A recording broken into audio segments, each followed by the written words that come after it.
ஏர்போர்ட்டுக்கு வந்த த்ரிஷா, விஜய் பத்தின கேள்விக்கு என்ன ரியாக்ஷன் குடுத்தாங்கன்னு தெரியுமா?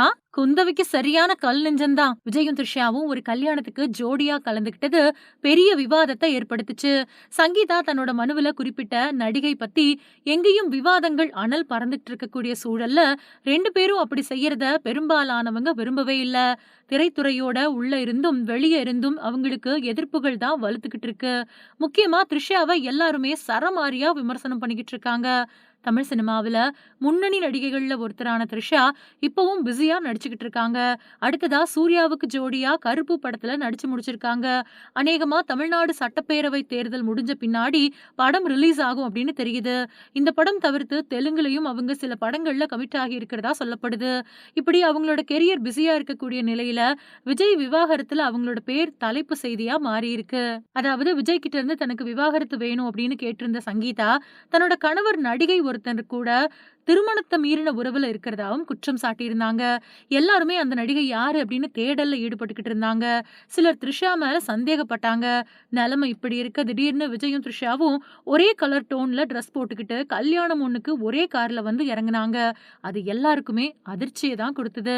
அவங்க அப்படி ஜோடியா வந்தது அதிர்ச்சியை மட்டும் இல்லாம கண்டனங்களையும் பெற்றது. தேர்தல் நெருங்கக்கூடிய இந்த நேரத்துல சங்கீதா தாக்கல் செஞ்சிருந்த மனுவே இமேஜ டேமேஜ் பண்ண சூழல்ல த்ரிஷா கூட விஜய் வந்திருக்கவே கூடாது அப்படின்னும், இப்படி செஞ்சதுக்கெல்லாம் தங்களால முட்டுக் கொடுக்க முடியாது அப்படின்னும் ஓப்பனாவே போட்டு உடைச்சிருந்தாங்க தாவேகாவினர். அது மட்டும் இல்லாம தங்களோட தளபதியோட வாழ்க்கையை அழிக்க வந்தவ தான் த்ரிஷா அப்படின்னும் கொதிச்சு போய் பேசினாங்க. சாமானியர்கள் தான் இப்படி அப்படின்னா திரைத்துறையிலயும் எதிர்ப்புகளும் விமர்சனங்களும் வந்திருந்தது. சமுத்திரக்கனி, பார்த்திபன் மாதிரியானவங்க எல்லாம் டைரக்டாவே அட்டாக் பண்ணியிருந்தாங்க. அதுல பார்த்திபனோட பேச்சுக்கு மட்டும் தன்னோட பதிலடியை கொடுத்திருந்தாங்க த்ரிஷா. அதுக்கு விளக்கம் கொடுத்து பார்த்திபனும் ஒரு வீடியோ வெளியிட்டிருந்தாரு. தொடர்ந்து சில வீடியோக்களை வெளியிட்ட பார்த்திபன் இனிமேல் இத பத்தி பேச போறதில்ல அப்படின்னு சொல்லி முற்றுப்புள்ளியும் வச்சாரு. இந்த நிலையில இந்த விஷயத்துல த்ரிஷாவோட பதில் என்னவா தான் இருக்கும் அப்படின்னு தெரிஞ்சுக்க எல்லாருமே ஆர்வமா இருந்தாங்க.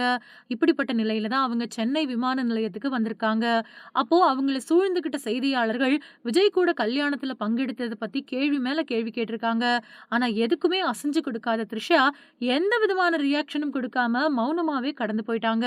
இத பார்த்த ரசிகர்கள் த்ரிஷாவுக்கு இவ்வளவு அழுத்தம் ஆகாது அப்படின்னு கமெண்ட் பண்ணிட்டு வராங்க.